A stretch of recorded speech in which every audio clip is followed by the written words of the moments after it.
Okay, so we're doing 8-4, which is the slope-intercept form of a linear equation. Now, we've talked about slope, and we know how to find slope, given 2 points, or an equation, or from a graph. But now we're going to actually use a, equation form, which is going to be called slope-intercept form. You're going to hear those many, many times in your math career. And this is another way to find out what your slope is without finding 2 points and then using that slope formula. You can actually just find it based on this equation. So it becomes a lot easier. You're probably saying, why am I doing this now? Because you have to do it in this order. Sorry. So we are going to start with slope-intercept form, and that is y equals mx plus b. I've already mentioned to you that m we use as slope, and this is where it comes into play. So the m, this is where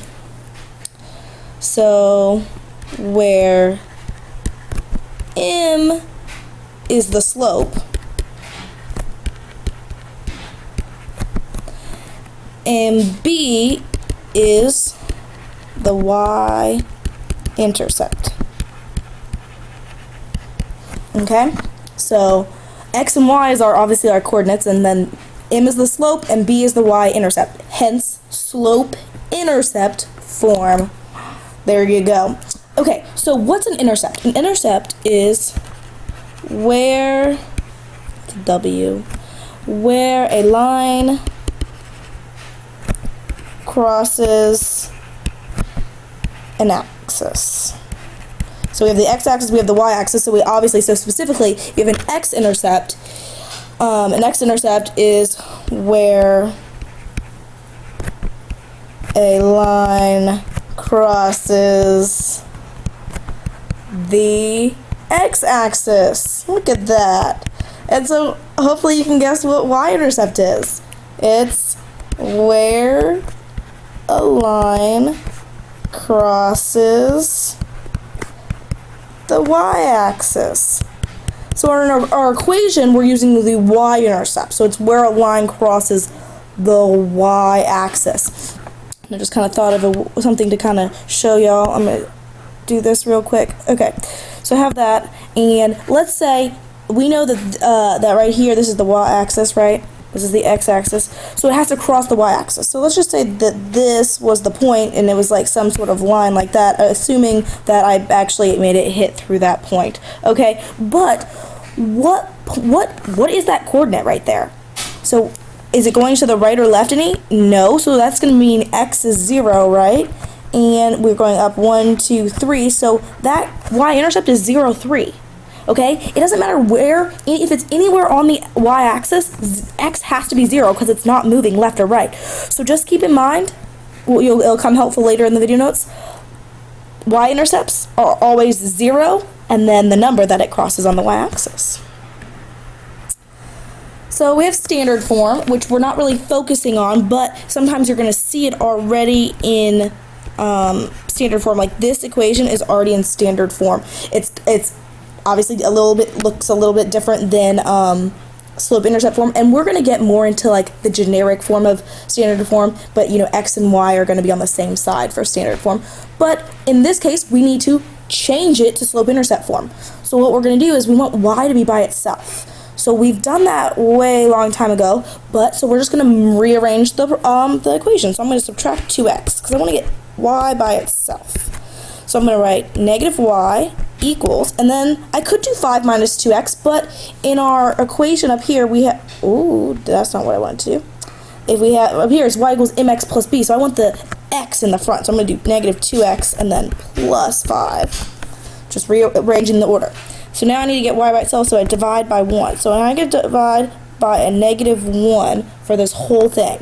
So y is going to equal, now you remember when we divide it, if you think about that, that's going to be a negative 2x over a negative 1 plus 5 over a negative 1. You have to do them separately. Remember we did that on the test? Or you should have. So negative 2x divided by negative 1 is really a positive 2x. And a 5 divided by negative 1 is a negative 5. So therefore, we changed this equation, and we changed it to here. Same equation, it would graph the same line, but they're in different forms. And that will come in handy for us when we're using slope-intercept form. So our first example is determine the slope and the y-intercept of y equals 3/5 x plus 2. So normally if we found the slope, we would find 2 points and then go from there. But now it's super easy. All you have to do is, this is m, which m is the slope. So our slope, which is the same as m, so m equals 3/5. How easy was that? Now you can never just, it's the number that's right in front of the x, if it's in this form. And then we have the y-intercept, which we know is b, which we do 2. And since it's a positive, we just can put positive 2. If there was a negative there, you need to make sure to do the negative. So, simple enough for that. Now on to graphing. So this is how we're going to graph. We're going to graph the y-intercept first. Okay, so we need to figure out what the y-intercept is. Well, we know that b equals 6. So it's going to cross on the y-axis where y is 6. So that means I have to go up 1, 2, 3, 4, 5, 6. So way up there. So that point right there is 0, 6. Remember how I said earlier? Because it has to be on the y-axis, so it can't move left or right. So the x has to be 0, and then we know that b equals 6. So there we go. Now we're going to use the slope to finish the line. We know how to graph it if we have a point and the slope. So now we just need to do, we have slope of negative 3/4. So we can say that's equal to negative 3/4 or equal to 3/4. So it doesn't really matter. So that means we're going to have a rise of negative 3. I'm going to do the negative 3. So that means I'm going to go down 1, 2, 3. Run of 4, which is 1, 2, 3, 4. Okay, and then I can do it again. I want another point. Down 3 over 1, 2, 3, 4. Okay, and I could go up and do that as well, but then we're going to have that line. I could have used the line feature, but that was good enough.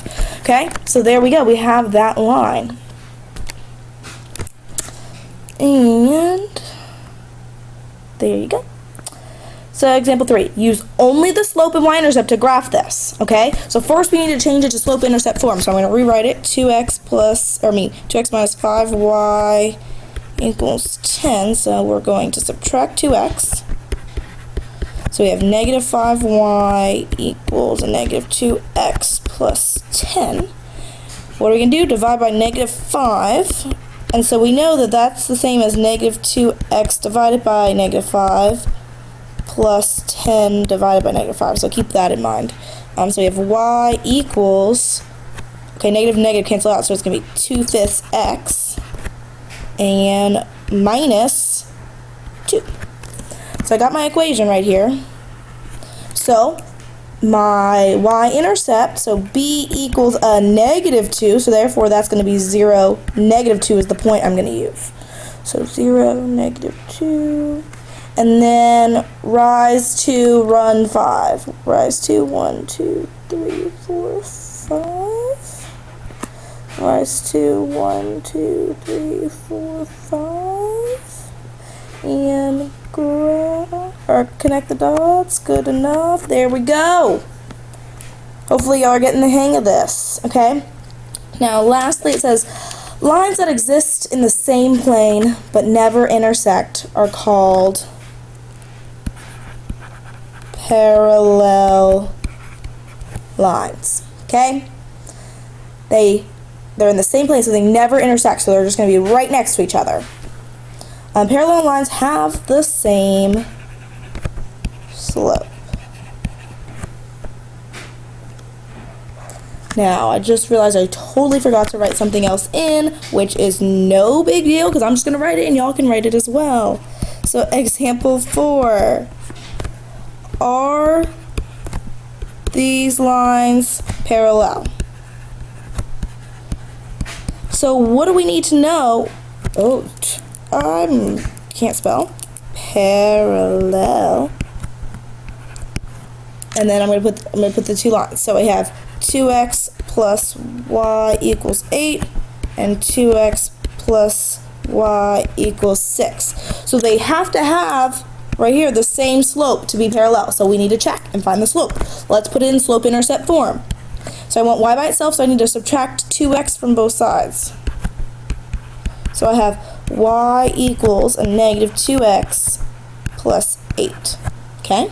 I'm going to do this one. I'm also going to subtract 2x from both sides. So I get y equals negative 2x plus 6. So we are just looking at the slope. We're not looking at the intercept. That's not making the that does not affect if they're parallel. Well, kind of does. If they're the same, if they would be the same thing, then there would be the same line. So obviously they're not. They're just the same line. But don't worry about that. Sorry. Okay. So m equals negative 2 for this one. M equals negative 2. So look at that. So therefore they are parallel. There we go. Okay.